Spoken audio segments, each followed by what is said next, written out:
It's not just about the weight, it's also about the footprint.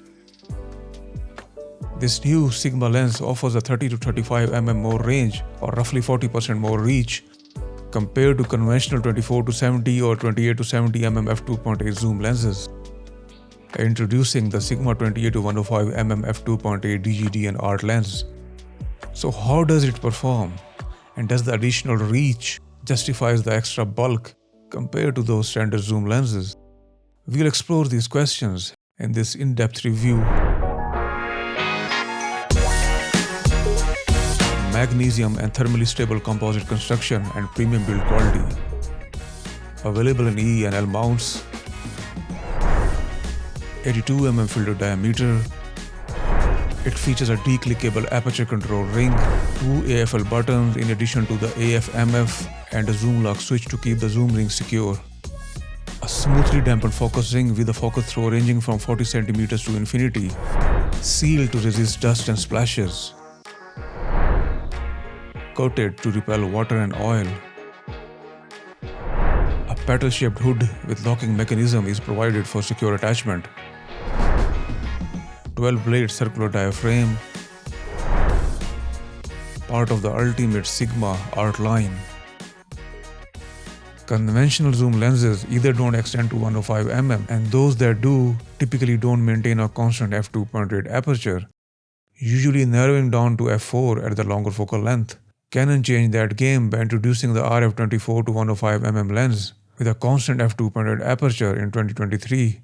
Following suit, Sigma now offers E-mount and L-mount users a comparable option with its 28 to 105mm f2.8 lens, providing a more budget-friendly alternative. The extra 35mm of zoom beyond 70mm makes a notable impact, particularly for wedding and event shooters. Alright, let's jump into image quality and a thorough analysis.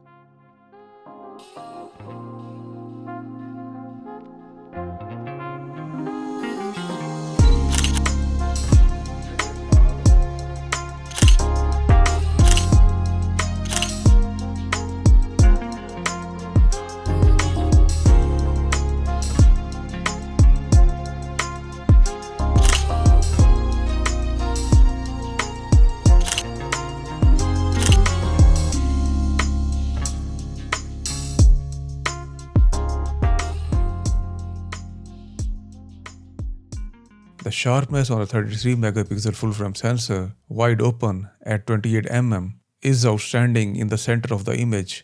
However, the corners exhibit a slight reduction in resolution, which improves at f4 and f5.6, while softness begins to set in beyond f11 due to diffraction.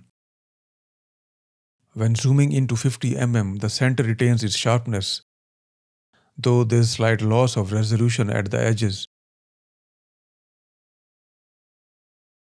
At 105mm, the image becomes noticeably softer,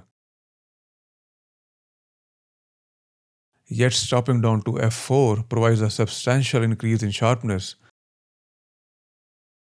while the corners remain softer compared to wider zoom settings. The lens relies heavily on software or in-camera corrections. Without these adjustments, noticeable barrel distortion appears at 28mm, which straightens out by about 42mm and then shifts to pincushion distortion at 105mm. Additionally, at f2.8, there is a pronounced vignetting in the corners throughout the entire zoom range, particularly at 28mm, which improves by f5.6. Currently, there is no lens profile available for Lightroom. In the meantime, the following values can be used to correct the distortion. When pointed directly at a light source, there is a minimal amount of flaring at 28mm, and contrast remains good. Zooming in introduces a bit more flaring and glaring, but is still well controlled, making for a solid performance overall. Additionally, the rear 12-blade diaphragm works its magic, producing beautiful sun stars. Longitudinal chromatic aberration is noticeable at f2.8, with hints of magenta fringing in the foreground and green fringing in the background. This effect diminishes as you stop down.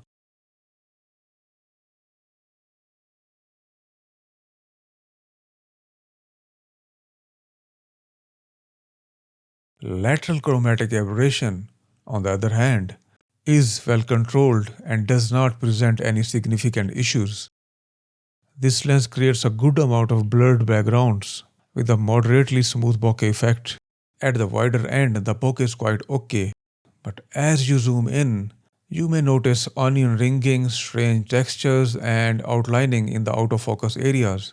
Additionally, a cat's eye or bokeh vignetting effect can be observed at wider apertures, gradually improving as you stop down. The 12-blade rounded diaphragm maintains a circular shape even when stopped down from its maximum aperture. Overall, the bokeh performance is average.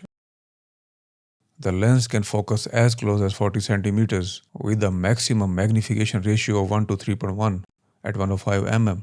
It appears very soft in the center and performs poorly in the corners, which do not improve when stopped down. However, at the wider end, the lens is nice and sharp. The lens features high-speed autofocus powered by a high-response linear actuator motor. Sigma's 2024 lineup has consistently impressed with its autofocus capabilities, and this lens is no different. Its autofocus is exceptionally fast and dependable. Great news, at 28 mm focus breathing is minimal, and at 105 mm it is virtually non-existent. This is truly impressive for video shooters. Unfortunately, this lens is not Parfocal. I switched to manual focus and set the focus at 28 mm, but as I zoomed in, the focus was lost. Honestly, I didn't expect this chunky lens to balance on my compact Gimbal gimbal. To my surprise, it balanced and functioned well, though I did have to remove the viewfinder eye cup.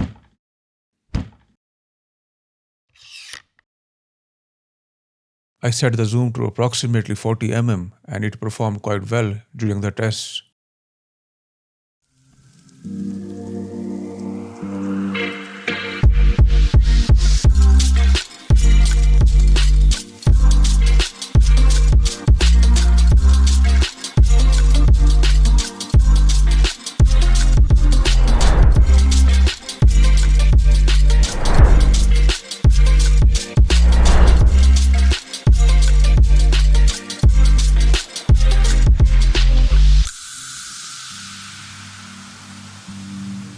The Sigma 28-105mm F2.8 DGD in art is an attractive choice for shooters looking for extra telephoto reach, similar to lenses like 24-105mm F4, but with the added benefit of an f2.8 aperture for enhanced background blur and an additional stop of light. It features high-quality construction, fast autofocus, useful macro capabilities, minimal focus breathing, and delivers punchy images. The main drawbacks are its somewhat nervous bokeh and larger size. The lens offers versatility for both hobbyists who prefer longer focal lengths and professionals covering weddings or events.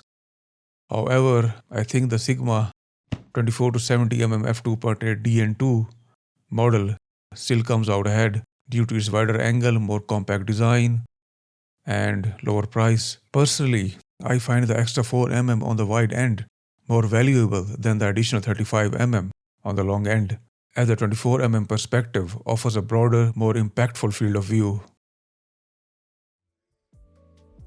That said, producing a constant f2.8 lens with this kind of range is quite challenging, and I believe Sigma has done an excellent job. I would confidently recommend this lens to any shooter seeking this level of reach for E or L mount systems, as there are currently no alternatives available in these systems.